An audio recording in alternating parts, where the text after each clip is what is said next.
नमस्कार दोस्तों, हम फिर से लेकर आ चुके हैं आप लोगों के लिए सुबह की सभी ताज़ा और बड़ी खबरें। फटाफट अंदाज में एक एक कर कर बताएंगे आपको आज देश और दुनिया से क्या बड़ी खबरें निकल कर सामने आ रही हैं। लेकिन उससे पहले दोस्तों एक नज़र डालेंगे सुर्खियों पर। प्रधानमंत्री नरेंद्र मोदी के ऊपर जमकर गरजे राहुल गांधी। राहुल गांधी बोले गरीबों का पैसा लूटकर अडानी और अंबानी को दिया जा रहा है, इनके खजाने भरे जा रहे हैं। वहीं पर अगली बड़ी खबर में हम आपको बताएंगे दोस्तों, मध्य प्रदेश में दूसरी लिस्ट जारी होने के बाद मचा घमासान। आपको बताते चले कमलनाथ ने बीजेपी को घेरते हुए कहा कि मध्य प्रदेश में विधानसभा तो हारेगी बीजेपी, लेकिन लोकसभा में भी उसका खाता नहीं खुलने देंगे। वहीं पर अगली बड़ी खबर में हम आपको बताएंगे दोस्तों, राशिद अल्वी की असदुद्दीन ओवैसी को खुली चुनौती। बोले ओवैसी हैदराबाद से बाहर आकर चुनाव लड़ लें, उनकी जमानत तक जब्त हो जाएगी।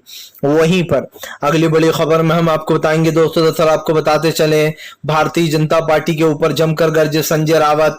दरअसल आपको बता दें एआईएडीएमके के साथ छोड़ने के बाद संजय रावत ने बीजेपी के लिए मजे। बोले मोदी जी अकेले ही काफी हैं।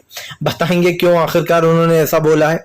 वहीं पर अगली बड़ी खबर में हम आपको बताएंगे दोस्तों, दरअसल आपको बताते चले कल मनमोहन सिंह साहब का था बर्थडे, लेकिन आज भी लोगों ने उन्हें याद किया। दरअसल आपको बता दें देश के हालात कुछ ऐसे हैं कि लोग मनमोहन सिंह साहब की राजनीति को याद कर रहे हैं क्योंकि वो राजनीति कमाल थी। वहीं पर अगली बड़ी खबर में हम आपको बताएंगे दोस्तों, तेजस्वी यादव का बीजेपी के ऊपर बड़ा हमला। बोले बीजेपी के पास कोई चेहरा नहीं चुनाव लड़ने के लिए, बीजेपी हमें देखकर उसने बनाया है एनडीए का गठबंधन, इंडिया को देखकर।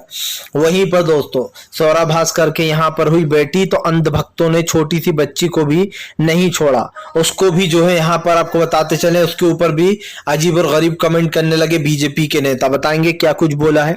वहीं पर दोस्तों अगली बड़ी खबर में हम आपको बताएंगे दोस्तों, बीजेपी के दिग्गज नेता ने मध्य प्रदेश में एक और झटका। आपको बता दें शिवराज मामा को राजेश मिश्रा ने पार्टी से दिया इस्तीफा, टिकट ना मिलने से नाराज। तो तमाम खबरें फटाफट अंदाज में देंगे, एक एक कर कर देंगे। फिलहाल खैर चलिए बढ़ते हैं सबसे पहली और सबसे बड़ी खबर की ओर। दरअसल दोस्तों आपको बताते चले प्रधानमंत्री नरेंद्र मोदी के ऊपर जमकर गरजे राहुल गांधी। बोले देश का पूरा पैसा अडानी और अंबानी के खजानों में जा रहा है, देश का गरीब गरीब ही रह गया। आपको बताते चले राहुल गांधी का कहना है कि आज इस देश में सबसे ज्यादा अगर किसी को दोस्तों आप समझिए धन की जरूरत है तो वो इस देश का गरीब है, क्योंकि महंगाई, गरीबी और बेरोजगारी इन तीन चीजों ने आम जनता को घेर रखा है। राहुल गांधी ने कहा कि अडानी और अंबानी के खजाने भरे जा रहे हैं और गरीबों को और गरीब किया जा रहा है। राहुल ने कहा जैसे ही हमारा इंडिया गठबंधन आया तो बीजेपी को एनडीए की याद आ गई।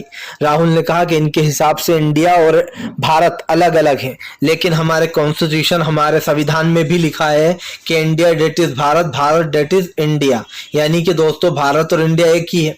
राहुल गांधी ने कहा कि एजेंडा कुछ और था इनका एजेंडा ये था कि ये लोग विशेष सत्र में देश के नाम को बदलेंगे, उसको जो है इंडिया हटाकर उसको भारत करेंगे। राहुल गांधी ने कहा कि बीजेपी ने इसी एजेंडे के तहत विशेष सत्र बुलाया था, लेकिन अचानक से रातों रात बीजेपी ने उसका फैसला बदल दिया।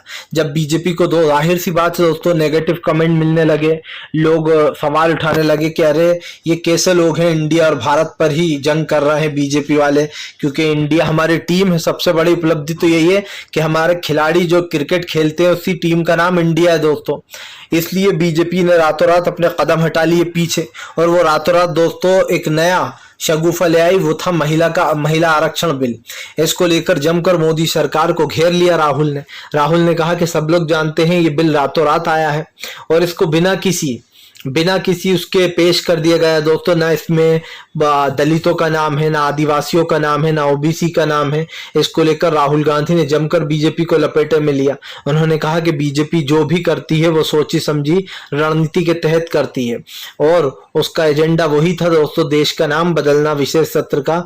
लेकिन दोस्तों रातों रात मोदी सरकार ने आरक्षण वाला गेम खेल दिया, जिसके बाद राहुल गांधी ने उस गेम को ही पलट दिया, क्योंकि उसमें ओबीसी ही नहीं थे। फिलहाल चलिए बढ़ते हैं एक और अगली बिग ब्रेकिंग की तरफ। बता दोस्तों अगली जो बड़ी खबर निकल कर आ रही है, असदुद्दीन ओवैसी के ऊपर भड़के इमरान प्रतापगढ़ी। बोले ओवैसी साहब किस दुनिया में जी रहा है। राहुल गांधी को चुनौती देने से पहले जरा आप हैदराबाद से बाहर निकल कर देखिए, आपको पता चल जाएगा कि लोग आपको पसंद करते भी हैं या नहीं। दरअसल दोस्तों, असदुद्दीन ओवैसी अपने इलाके में खड़े होकर दूसरे को ललकार रहे हैं, कह रहे हैं मेरे इलाके में आओ और आकर लड़ो मुझसे। ये तो वही बात हो गई दोस्तों कि अपने इलाके में तो कुत्ता भी शेर होता है, वो कहावत बहुत पुरानी है। ऐसे में असदुद्दीन ओवैसी का राहुल गांधी को ये चैलेंज करना कि अमेठी छोड़ो और वो वायनाड छोड़ो और यहाँ से आकर हैदराबाद से चुनाव लड़ो, तुम्हारे पंजे को भी देख लेंगे। दरअसल दोस्तों, जो ओवैसी बार बार ये कहते हैं कि हम तो भैया देश से बीजेपी को हटाना चाहते हैं क्योंकि बीजेपी नफरत फैला रही है, लेकिन मैं बीजेपी से पूछना चाहता हूं मैं दोस्तों असदुद्दीन ओवैसी से कि जब वो बीजेपी से नफरत करते हैं तो वो भैया कांग्रेस पर हमलावर क्यों रहते हैं? क्योंकि आपको पता है कि मुस्लिम वोटर कांग्रेस को वोट देते हैं, बीजेपी को नहीं। आपको पता है कि आप जब कांग्रेस पर हमला करोगे तभी आपका फायदा होगा। उधर से बीजेपी आपका फायदा कराती है, इधर से आप कांग्रेस के वोटरों को तोड़ना चाहते हो ताकि सब लोग एकजुट होकर ये सोचने लगे चलो भैया ओवैसी हमारे रहनुमा उन्हें वोट देने लगे। लेकिन सच्चाई ये है दोस्तों कि कांग्रेस एक बेहतर सरकार है, कांग्रेस एक बहुत अच्छा ऑप्शन है मुस्लिमों के लिए भी और हमारे देश की तमाम जनता के लिए भी। ये मैं क्यों कह रहा हूँ? क्योंकि भारत की जनता ने 50 साल तक कांग्रेस को राज कराया एकजुट होकर, ना कोई हिंदू मुसलमान, वो तो बीजेपी ने आकर ये शुरू किया है और अब देश की जनता समझ चुकी है। तो असदुद्दीन ओवैसी को इमरान प्रतापगढ़ी ने कहा कि अगर आपको चैलेंज करना ही है तो प्रधानमंत्री मोदी को कीजिए, उन्हें बुलाइए और उनसे चुनाव लड़िए सामने आकर। इमरान प्रतापगढ़ी ने कहा कि इस गलतफहमी में मत रहना, राहुल गांधी इस देश के बहुत बड़े नेता बन चुके हैं दोस्तों भारत जोड़ो यात्रा के बाद। उन्होंने कहा कि राहुल गांधी कहीं से भी खड़े होंगे वो चुनाव जीत जाएंगे, लेकिन अगर आप हैदराबाद के बाहर निकल गए तो कोई आपको पूछेगा तक नहीं, आपकी जमानत तक जब्त हो जाएगी ओवैसी साहब। और ये बात बिल्कुल सच है। असदुद्दीन ओवैसी शायद भूल रहे हैं कि वो जिस जगह खड़े होकर बोल रहे हैं वो उन्हीं का इलाका है, लेकिन अगर वो इस इलाके से बाहर आ गए ना दोस्तों तो उनकी जमानत तक जब्त हो जाएगी, कोई वोट तक नहीं देगा। फिलहाल चलिए बढ़ते हैं एक और अगली बिग ब्रेकिंग की तरफ। बता दोस्तों अगली जो बड़ी खबर निकल कर आ रही है आपको बताते चले दोस्तों, 3 कृषि कानून के बाद किसान नेता राकेश टिकैत का बीजेपी के ऊपर हमला, बोले कलम पर बंदूक का पहरा है। आपको बताते चले किसान नेता राकेश टिकैत ने सरकार को फिर से लपेटे में ले लिया। राकेश टिकैत ने सरकार के ऊपर हमला बोलते हुए कहा कि आज देश में कलम का पहरा, कलम पर बंदूक का पहरा है। उन्होंने कहा कि अगर आज देश के लोग सच बोलना चाहते हैं तो उनको बीजेपी बोलने से रोकती है। राकेश टिकैत ने कहा कि चुनाव से पहले बीजेपी इसी तरीके की हरकतें करेगी, वो जो है दोस्तों दंगे से लेकर तो तमाम चीजें कर सकती है। दरअसल आपको बताते चले कुछ दिन पहले सत्यपाल मलिक जी मेघालय के राज्यपाल, उन्होंने भी कहा था कि बीजेपी देखना जो लोकसभा चुनाव से पहले कुछ बड़ा करेगी, या तो वो देश में दंगे कराएगी या किसी को मरवा देगी या फिर वो जो है यहाँ पर राम मंदिर पर हमला करवा देगी। इस तरीके की बातें जो है दोस्तों सत्यपाल मलिक जी ने कही थी। अब इसी को लेकर ओवैसी बीजेपी के ऊपर हमलावर है। असदुद्दीन ओवैसी ने बीजेपी को लपेटे में लेते हुए कहा कि जो है यहाँ पर साफ कहा गया है कि बीजेपी इससे पहले कुछ भी बड़ा कर सकती है।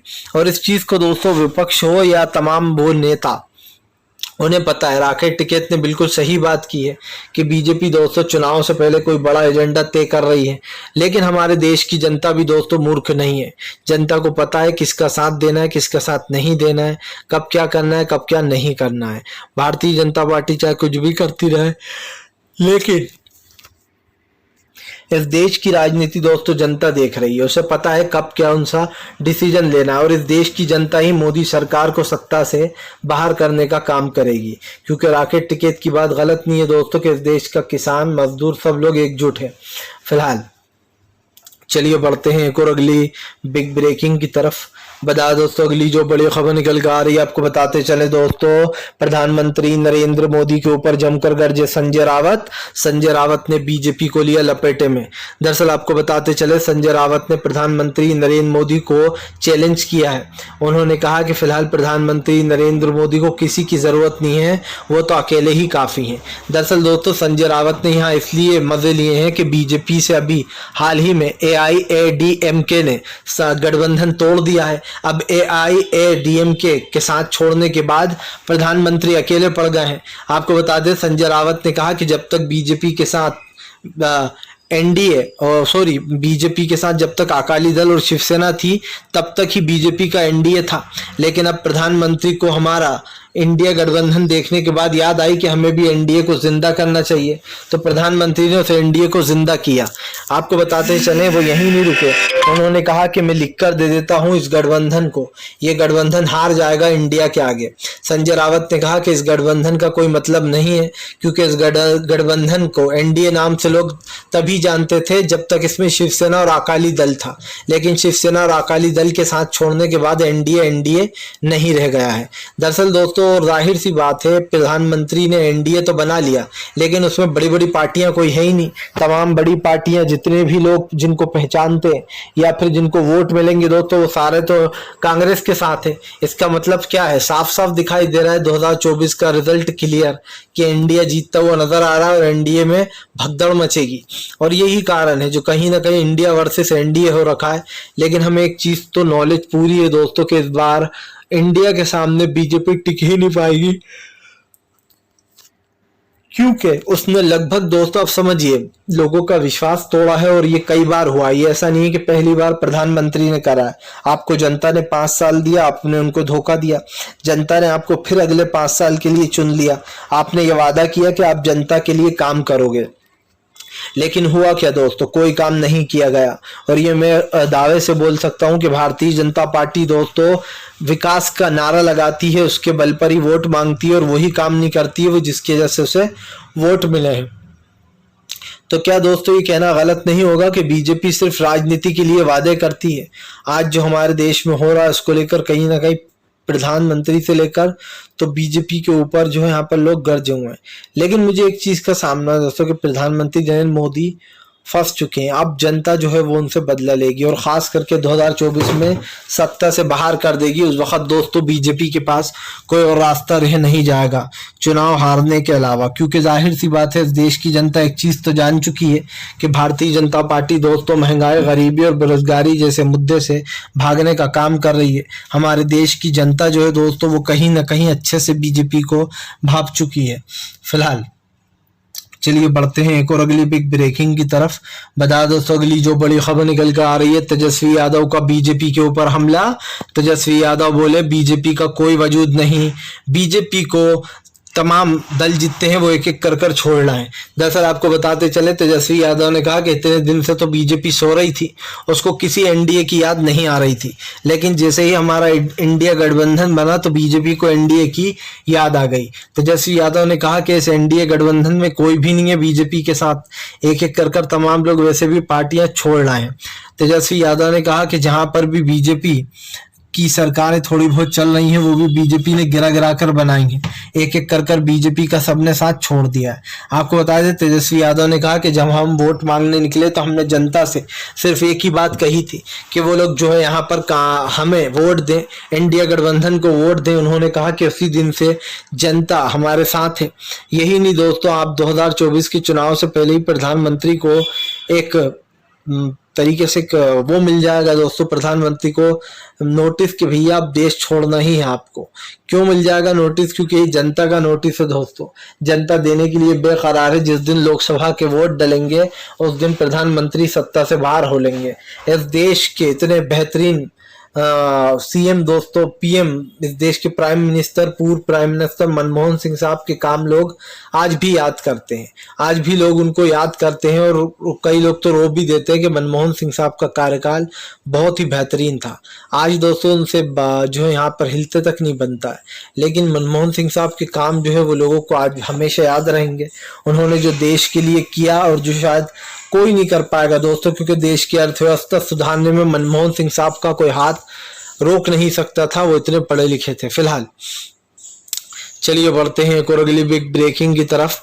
बता दोस्तों अगली जो बड़ी खबर निकल कर आ रही है, असदुद्दीन ओवैसी का बीजेपी के ऊपर हमला। ओवैसी बोले बीजेपी ने ही देश में नफरत फैलाई है।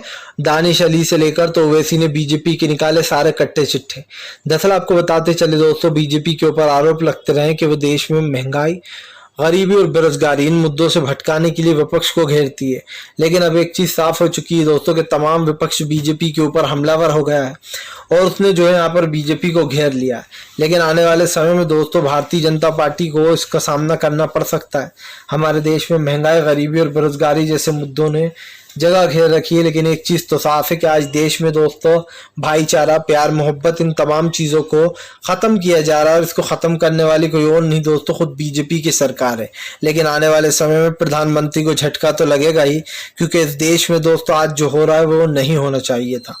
फिलहाल चलिए बढ़ते हैं एक और अगली बिग ब्रेकिंग की तरफ। बता दोस्तों अगली जो बड़ी खबर निकल कर आ रही है आपको बताते चले दोस्तों, प्रधानमंत्री नरेंद्र मोदी के ऊपर जमकर गरजते हुए नजर आए जो है यहाँ पर दोस्तों नीतीश कुमार ने बीजेपी को जमकर लिया लपेटे में। दरअसल आपको बताते चले नीतीश कुमार ने बीजेपी को फिर घेर लिया। नीतीश कुमार का कहना है कि जिसके पास कुछ काम नहीं होता वो इधर उधर की खबरें फैलाते रहते हैं। दरअसल नीतीश कुमार ने आरोप लगाया कि बीजेपी आए दिन अनशन खबरें फैलाती है और ऐसा कुछ भी नहीं है। उन्होंने कहा कि हम पीएम बनना है हमें और ना हम पीएम कैंडिडेट हैं। यही नहीं, नीतीश कुमार ने यह भी कहा कि बीजेपी झूठ फैलाती है, वो लोगों में भ्रम फैलाने का काम करती है हमारी पार्टी को लेकर। ना हमारा बीजेपी से कुछ लेना देना है ना बीजेपी के लोगों से। आपको बता दें दरअसल बीजेपी ये उड़ाने में लगी हुई है दोस्तों कि नीतीश कुमार जो है उनका मन अभी भी एनडीए के साथ है। वो चाहते हैं कि वो उनकी सरकार बन जाए, एनडीए के साथ जुड़ जाए, जबकि दोस्तों ऐसा कुछ है ही नहीं।